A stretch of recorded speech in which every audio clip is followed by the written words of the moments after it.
semua, balik lagi di video edukasi komunikasi antar budaya. Nah, kali ini aku dari kelompok 9, kita bakal ngejelasin suatu hal yang mungkin sempat fenomenal di media sosial, yaitu podcast Volix Media edisi Keisha Lefronka dan juga hostnya Marlo.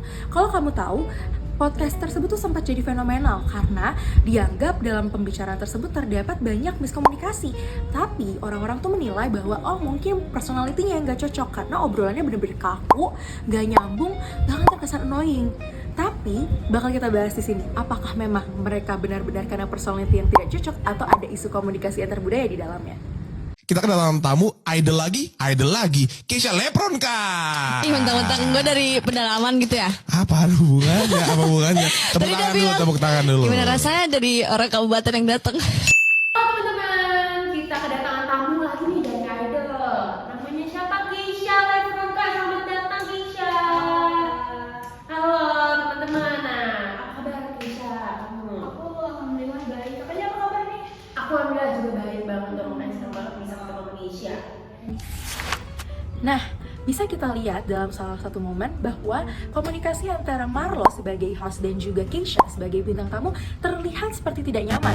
Banyak orang yang merasa hal tersebut bisa terjadi karena personality mereka yang berbeda. Jadi kelihatannya tuh Marlo di situ sebagai host kayak cepet banget, menusuk banget omongannya, atau kadang-kadang kayak terlihat terlalu dominan. Sedangkan Keisha di sini terlihat seperti lambat, males, bahkan terlihat gak nyaman. Nah, hal-hal tersebut itu tuh bukan cuma sekedar dari personality mereka aja. Kalau kita bahas dari komunikasi antar budaya, hal tersebut bisa masuk ke dalam gaya bahasa komunikasi budaya yang berbeda. Karena kamu anak ngalam, anak Malang.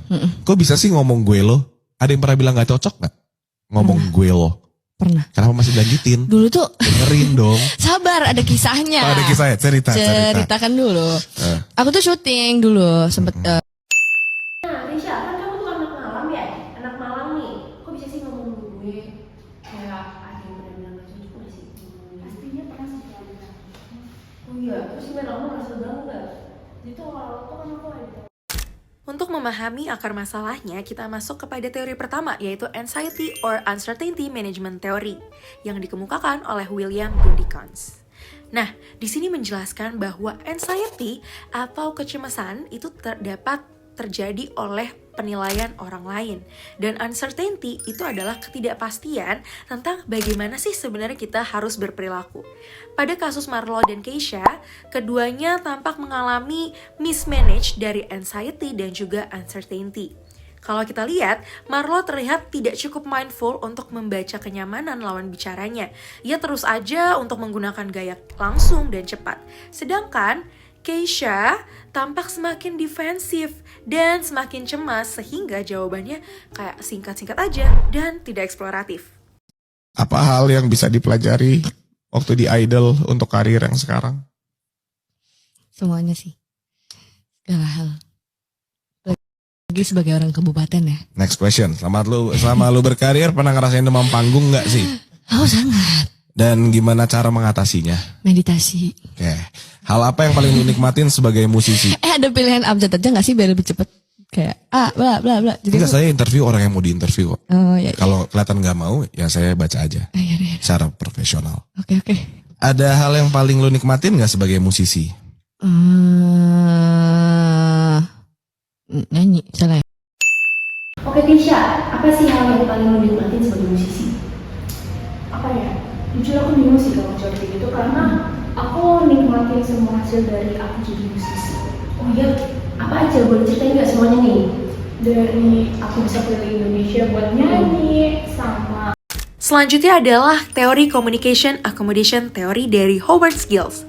Di sini, CAT menjelaskan bahwa 3 respon ini diadaptasi dari komunikasi.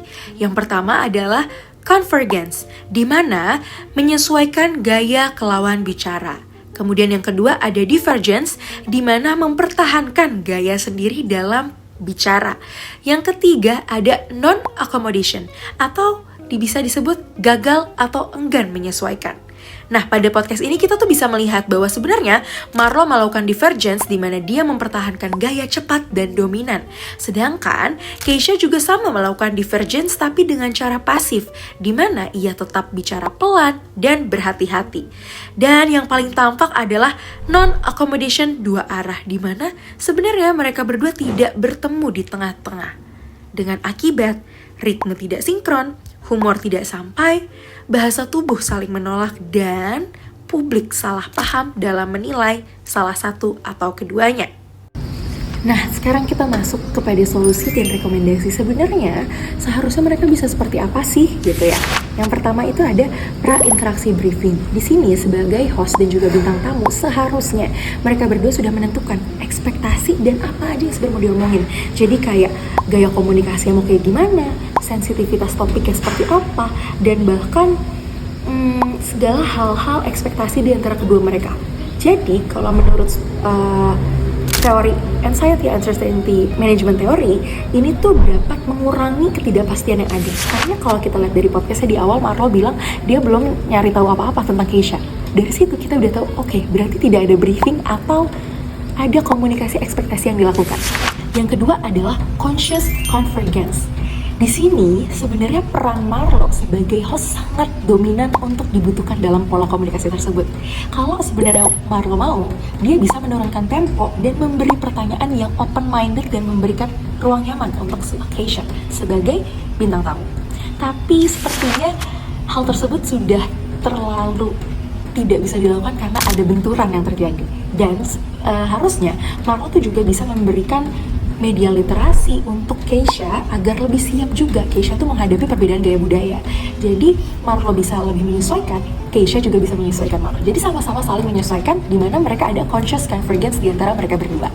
Dan yang ketiga, ada empati budaya. Namanya kita hidup di Indonesia, beragam suku, beragam budaya, beragam daerah.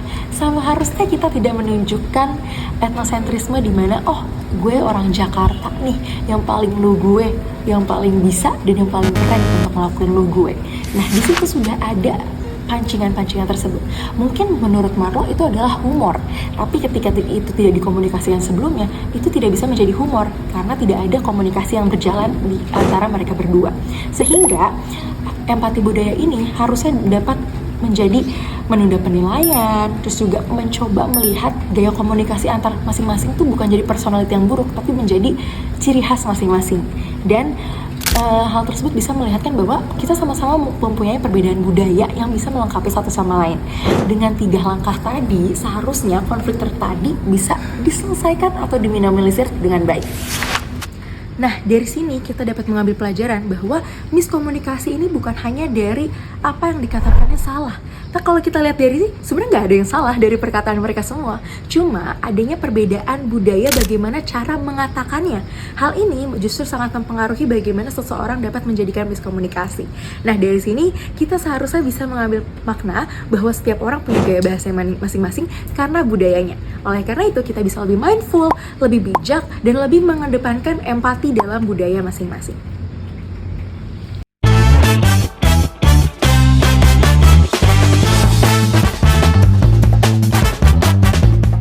Thank you for watching.